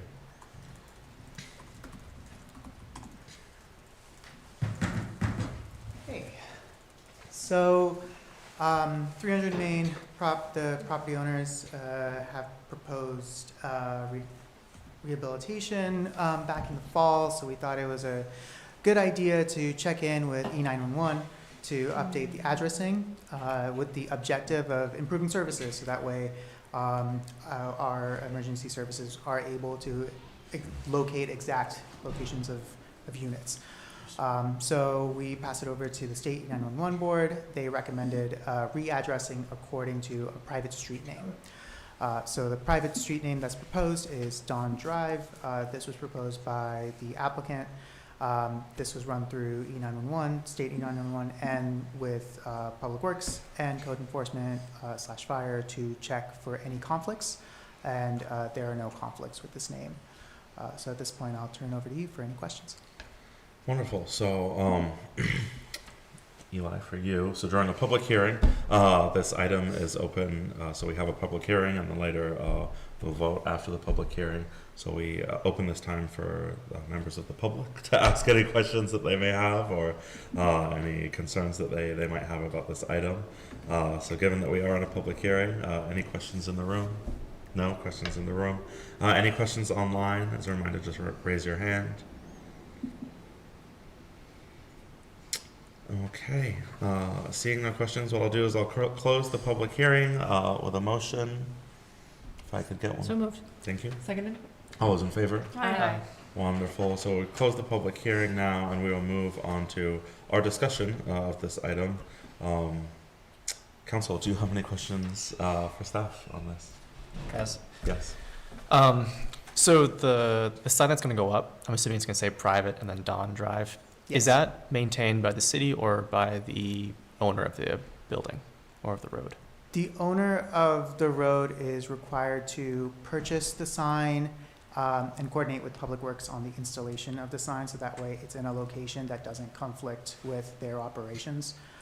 If there's any damage to that sign, I'm very, very confident that it is the responsible of the private property owner, because they are required to purchase it in the first place. Okay, thank you. And then plowing of the road? That is all done by the owner of the private roadway. Love it. Go for it. So Ravi, can you share with council how many streets have been privately named in the last 5 years? In the last 5 years. I'm not sure about that, but I know that in my tenure here, we've had a few already that has come up. Yeah, so I've been here about 5 years, and in my knowledge, there's about 3. Mm-hmm. One recently, and then Molly's Way. Mm-hmm. So it seems like, I don't know before then how frequently there were private street names requested to be named. 3 seems like a lot in this, recent past. Yeah, it's a strange rule. I would say it's a strange rule for E911 because any driveway that serves 3 units has to be named as a private street. So with the last 2, because For one, because of the driveway length and how many units were on that street, in order to locate the buildings and to serve those buildings, it was more logical to have them addressed according to the private street instead of the roadway that was the public roadway that's closest to them that has no access to that roadway. For the other item that comes to mind is it was for the possible potential anticipated continuation of that roadway. So it would be, if we didn't do it now, then we might need to do it later when that roadway is built out further. And with that, with the latter one as well, that also avoided a secondary conflict of readdressing the entire street, because that would have been the alternative. That instead of addressing according to a private roadway, we would have had to address 5 other properties instead. In Winooski, with our older buildings and therefore older addresses, many of our streets are out of sync with current E911 standards. So this is something that is going to happen more and more, especially as backlots get more developed, and as more infill happens. There would have to be either a readdressing according to that new unit or a readdressing in order to update the entire street or sections of a street with E911 standards. We are always trying to make sure that we're doing the least amount of conflicts or the least amount of impact to community members when we do this.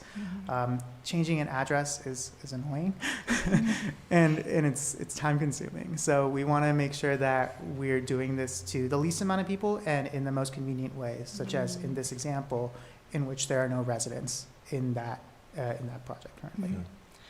As a follow-up question, this the procedures that guide this are in ordinance, they're not by statute?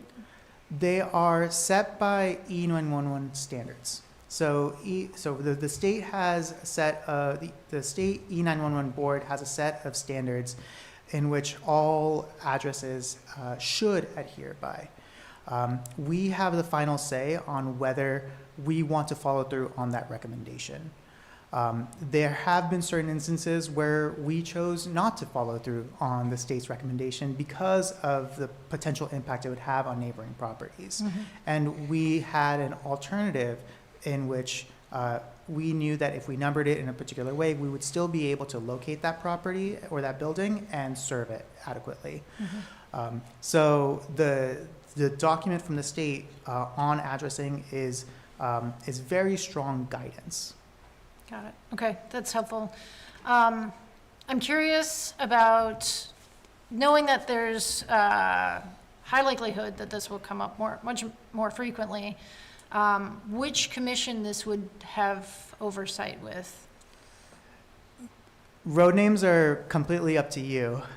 This is under, I think, I forget which chapter I cited, but I think it was chapter 22 under streets and roadways. So road naming, readdressing, that is all, well, road naming and the street names and renaming comes to you directly. Addressing goes through me and code enforcement to readdress properties.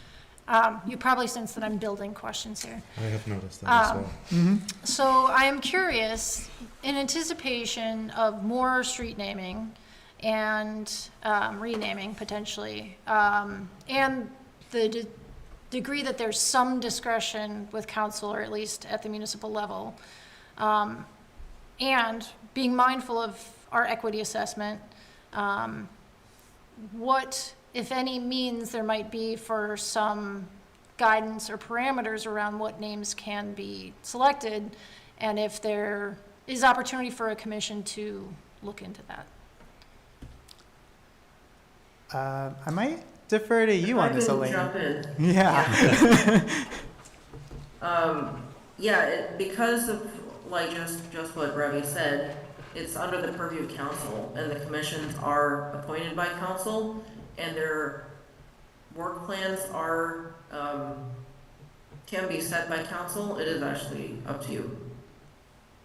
Okay, so it's not anything that we need to decide upon right now, but kind of planting the seed for further council discussion, that I have concerns about the increase in street naming and the ability for there to be some more guidelines or guidance, however, whatever term we would like to use around selection of like how the selection process of naming helps is determined and what would be eligible.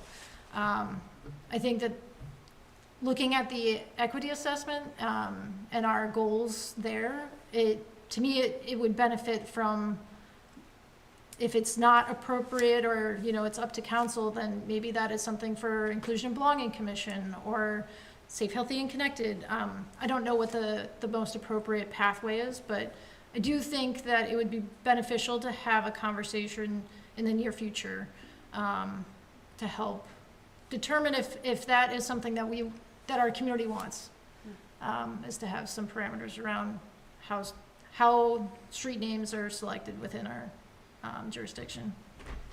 Because you're worried that there's going to be like a harmful street name. Because I'm not clear right now around what situations would prevent, would prevent it, or more or less guiding street names around something that has historic significance, or recognition of our shared community values, things along those lines, where it has more recognition for the history of the community than not. Just something for consideration. No, I've been noodling on it, as you can tell. I can tell. But, you know, I'm one person, so. Elaine, you've got your hand up. Yeah, it actually occurred to me, I think, when it came up recently, and Bryn just answered your earlier question, it should be 4. The 4th one would have been Winooski, the extension of Winooski Falls Way. But thank you. It crossed my mind too, or Community Drive rather. Actually, it was both. It was Community Drive was the naming, and then you extended Winooski Falls Way. But yeah, it occurred to me too. It's like what we don't have any guidelines around that. That seems like one day it might be a concern, and so far it hasn't. But it would be helpful to share with folks ahead of time before it came to council, because otherwise it might feel rather arbitrary once you're in the meeting. And it could be that I suspect you would need some staff time on that, and so if you did, then I would recommend it be part of the policy and priority strategies conversation. Decide then if you wanted to do that, or if council feels like you could do it on your own or mostly on your own, you can always create a committee to work on that. Yeah, I think that's exactly what I'm thinking about. Is like it's not an issue until it is, and then if we do arrive at that point, what direction would we even refer to help determine whether a requested name is declined or approved? So yes, exactly what I'm thinking. But sorry, you were going to continue. Well, just an addendum, the main reason why the state cares and we should care about addressing is to make sure that people can be found in an emergency by their address. And so, as Remy said, we're very careful about how much we inconvenience the public, partly because we have not had concerns about locating our residents to date. So as long as that's the case, I'm holding the line on how many people we impact by a readdress. I appreciate that. Thank you. Anything else?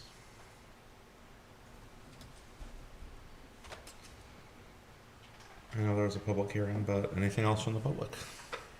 All right. In that case, I will seek a motion to approve naming the new private street Dawn Drive. So moved. Seconded. All those in favor? Aye. Wonderful. Our next item, Council Community Access Engagement Procedure. Thank you. Thank you. So it has been the belief of council, and certainly mine, that it is up to council to engage with the community, with the understanding that attending council meetings at 6 p.m. every other Monday is not convenient for most people. The timing, the location, it can be quite nervous for people to come into this room. And we want to make sure that we are delivering information to residents as frequently and as best as we can. So we have this community engagement and access procedure. Again, I'm not going to read it all because it is long. But it essentially dictates those premises that we should be identifying groups that we can do outreach with, where we can meet residents where they are. Several years ago, I forget what year it was, that we started doing council in the community events, where I was working with local businesses for us to spend time in their businesses, where we could meet with folks who either at coffee shops, the Winooski Library, at bars and restaurants, so that we could be in another place where people exist. And I plan to continue that work, but we do have this formal document. There's something that I first thought I should have sent to you, Elaine, to be added to the agenda, but then realized quickly that it is full of people's personal information. We maintain, or the mayor maintains, a council engagement contacts list, where essentially we have listed many different groups and organizations within the city. By no means is it extensive of every single group or organization that may exist in the city. But I will share that list, that Excel sheet with you all after this meeting. It's outdated at the moment. We've got Councillor Hurd, former Councillors Hurd and Judge, and former Mayor Lott on there. Again, this isn't a document that I would want to share with the public, given, again, just the personal information that is on here, but it is something that we'll need to work on to reassign folks to take those contacts. And essentially what I ask of you all is that you do at least yearly outreach. You can, I was like, yeah, right, I'm gonna do more than that. You know, if you can, quarterly outreach. You know, I also in this process like to respect people's time as well. You know, they may not want their councillors showing up every month maybe, but if they do, that's great. But we want to give them the option that we can show up to them. We recently, for the public's awareness, when we went through the budget process, we made sure to visit all of our various Winooski Housing Authority buildings, as well as another senior facility, Our Lady of Providence, that exists in the city. And we promised them we would come back in the spring to see their garden. So we got to make sure we do that. But it is really important to me. It's been important to me as a counselor, as I took on the role of making sure we did community engagement. And now as mayor, it's very important that we continue to meet people where they are. So apart from this formal document that, again, if you haven't had the chance to look through, I will ask you to do so again. I'll send this document as a follow-up so that we can have these discussions probably during our one-on-one check-ins. I'll just see what you might be interested in after taking a look at it. But then also I ask that you try to commit with me to doing informal outreach into the community as well, where your schedules lie. And again, I don't expect everybody to attend everything. I would like you to give yourselves breaks and not attend absolutely everything. But I'd ask that you try to make an effort to at least attend an event or two, may it be with me or with another counselor. Any comments or questions?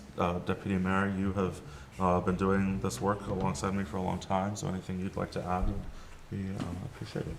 Yeah, I think you'll see, just as you get out there engaged, the spreadsheet that Thomas will share, you know, definitely will have some new contacts. So some formalizing relationships that may have changed over the last couple years. And then just kind of seeing what frequency that they're comfortable with is maybe a good way to kick off the conversation. You know, being open to like however is the best way of, whatever channel is best for communication, if it's in person, if it's email, text, phone call, just kind of being really flexible. I prefer and encourage in person where, where it been like, there's a lot of benefit to that opportunity and to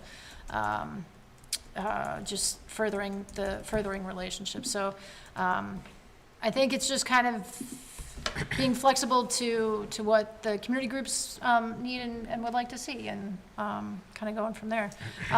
One thing that we also did is, and Thomas, you kind of just mentioned this, but if you are scheduling an in-person meeting and they're open to having another counselor join, just letting the rest of the council know when that is and when it is, and avoiding a quorum, but if folks are able to attend, usually that can be a nice opportunity too. And I do find if we're meeting with a large group, it might be nice for more counselors to attend. And again, in that case, we would warn it and we'd just work with Paul to get that on the website. But sometimes these groups are small, so four of us showing up might be a little much. But yeah, thanks for highlighting that too, Bryn. Any questions? Sound reasonable? Okay. In that case, I'll seek a motion to approve the Council Community Access Engagement Procedure, and I'd like to add that you will all make your best efforts to commit to trying to be out there in the community. So moved. Second? All those in favor? Aye. Wonderful, thank you. All right, our last item. Oh, I'm sorry, I didn't do any public comment for that. Any thoughts? No, online. Okay, we'll still move forward then. Last item of the night, City Council Liaison appointments for commissions. So as I have mentioned, we all serve on a variety of commissions as their council liaison. Some of them are dictated. For example, I, as the mayor, have to be on Planning Commission, however much any of you may be itching to be there. Per our charter, the mayor serves there, so that's all mine. But all of the other commissions, for the most part, are all up for grabs. I will say the deputy mayor has shared a document with me and has some suggestions on commissions that we won't talk about here, but we're both working on some memos about things that you'll see in the future. But we'll focus on these existing commissions and other organizations that we partner with here. I will say we obviously have one counselor who is no longer here, or Councilor Hurd. I don't necessarily want to say that, Eli, that means that's your commission. I like to throw all of the commissions up in the air every year and see what people are interested in. I think what we'll do is just kind of start at the top of this graph and see who's interested in what, and then if there's more than one counselor vying for something, we can talk about that and try to get to a resolution. But let's start with Safe, Healthy, Connected People. That commission oversees the work and guidance of community services, police, and fire. Second Tuesday of every month at 5:30. Ray is the staff liaison there. Al, you're currently on the commission, but again, is anybody interested in that commission? Or Al, are you interested in continuing to serve? I'm interested in, I am more than happy to continue, but I would also, I feel like we're like playing a game where it's like I will. Yes, it definitely feel like where that. It's like I don't know what commission, if you are really dedicated to one. I'm just thinking of like your prior and past experience. And so I'm more than happy to shift and move to inclusion and belonging, unless someone else is really like wedded to that. And so if we want to shift things around, I'm more than happy to shift to inclusion and belonging and to pick up inclusion and belonging and to pass safe, healthy, and connected people. So I like the mayor's, way of framing of like, I think it's helpful to, since they're we can just kind of consider it starting fresh. Yes. And, you know, just because a name is on here as a current liaison, leaving it open, aside from the planning commission, which is required, just saying like, just because there's a current name there, it doesn't mean that has to be the name moving forward. Right. So. Yeah. So municipal infrastructure for Eli? I mean, I said what I said. So anybody want to grab Safe, Healthy, Connected? I wonder if it's easier to say if there's anyone that What you want? is there any particular commission that someone really wants? I feel like it might be easier to do than saying. Sure, possibly. If Yeah. Maybe not. Okay. Eli, do you really want? Is there something you really like? I made a top 3 list. Well, I mean, prepared. if Well, I was told I should. All right, You did your Eli, what homework. is your number one? And I also will. I guess I should caveat this with, I took on finance because Mayor Lott had that. The role of mayor is very busy, and I would not like anything besides planning commission. Okay. So, I appreciate the honesty. Eli. The ones I was most interested in was municipal infrastructure, Safe, Healthy, Connected, and finance. Is anybody interested in municipal infrastructure? I'm willing to acquiesce that role. You don't have to. I am willing to acquiesce that role. It is All right. okay. I think it's, I've held that seat for 5 years. I think it's good for rotation. Yeah. And I think your institutional knowledge will be very helpful. All right, perfect. Eli, that's yours then. All right, let's just do this then. Deputy Mayor, do you have a commission you would like? I'm just also trying to look as my schedule, Yes. meeting frequency and schedule. I'm willing to take finance. Okay. I would say that I also have interest in housing and Safe, Healthy, Connected.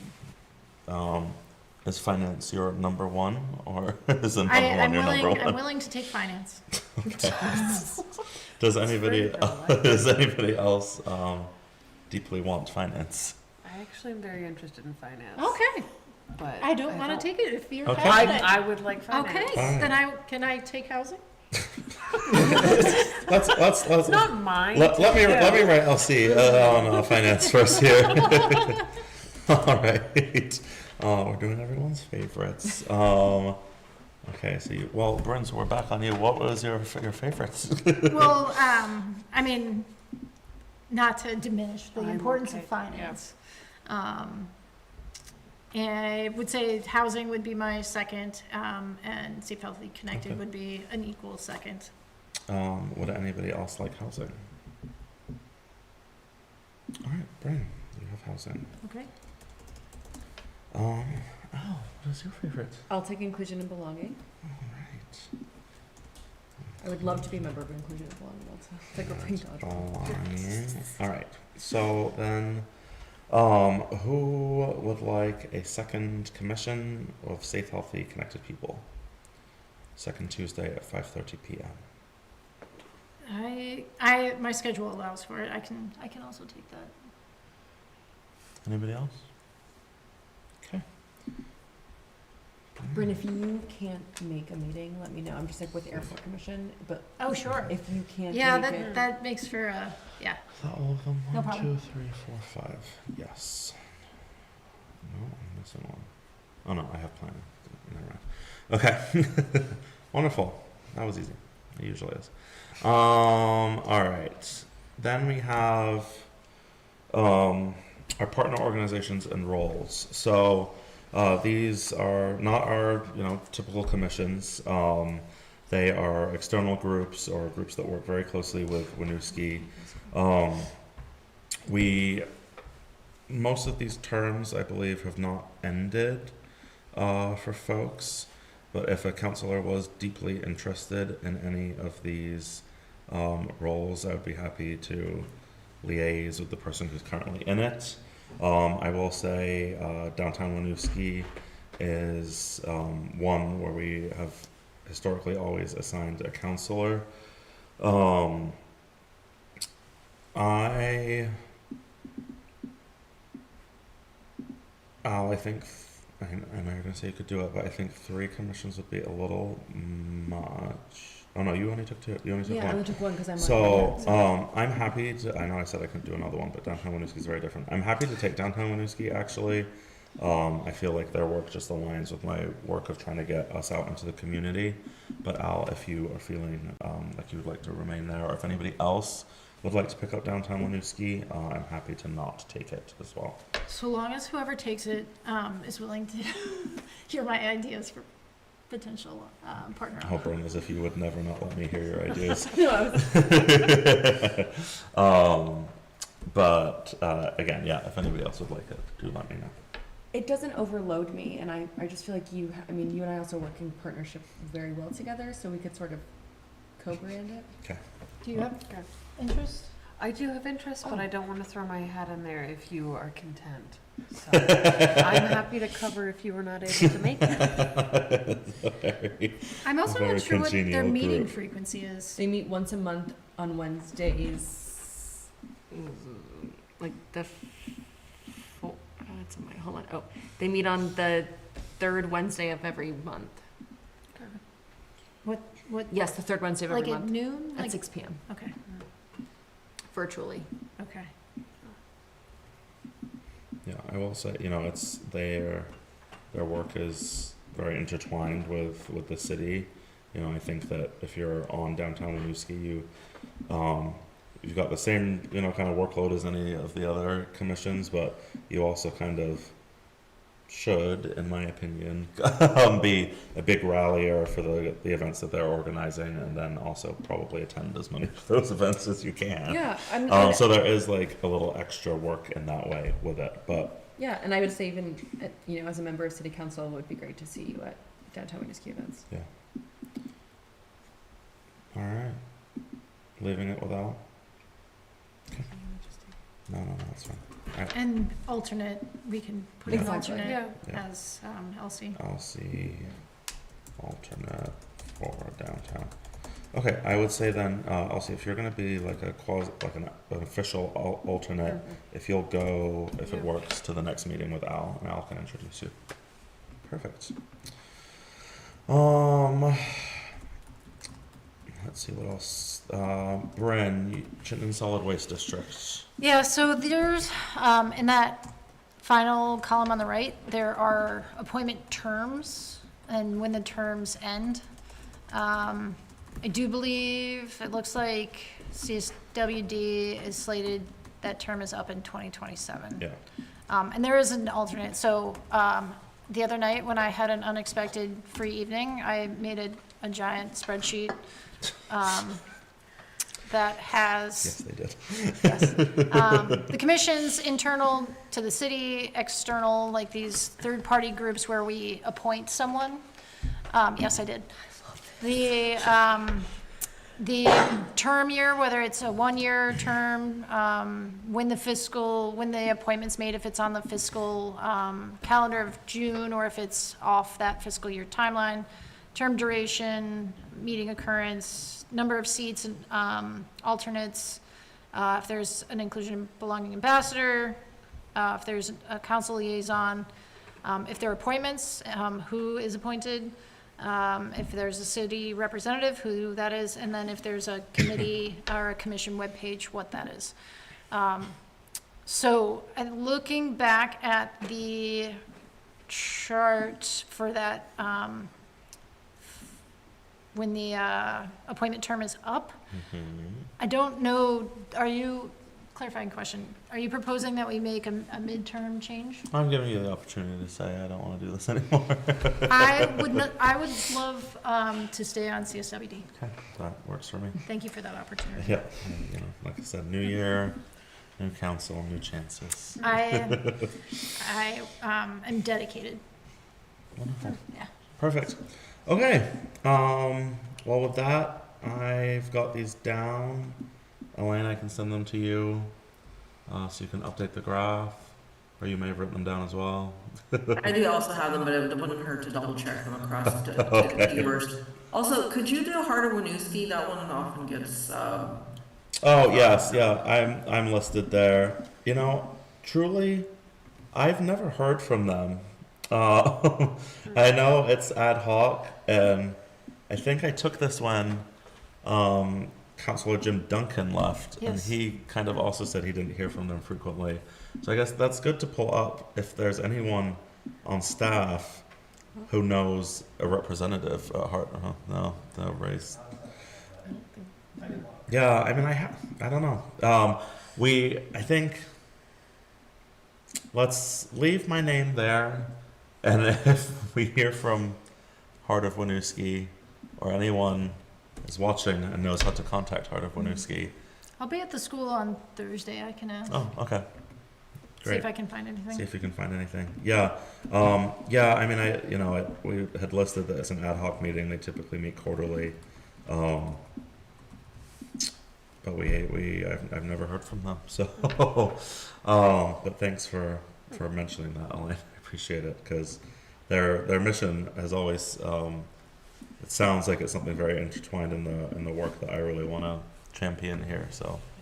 I do want to also call attention to that, the appointment that we made for airport was set to end at the end of this month, at the end of March. I would like to remain on the airport commission. I love it. Okay. Yeah, we will address that at that time. The next meeting. Yeah. Okay.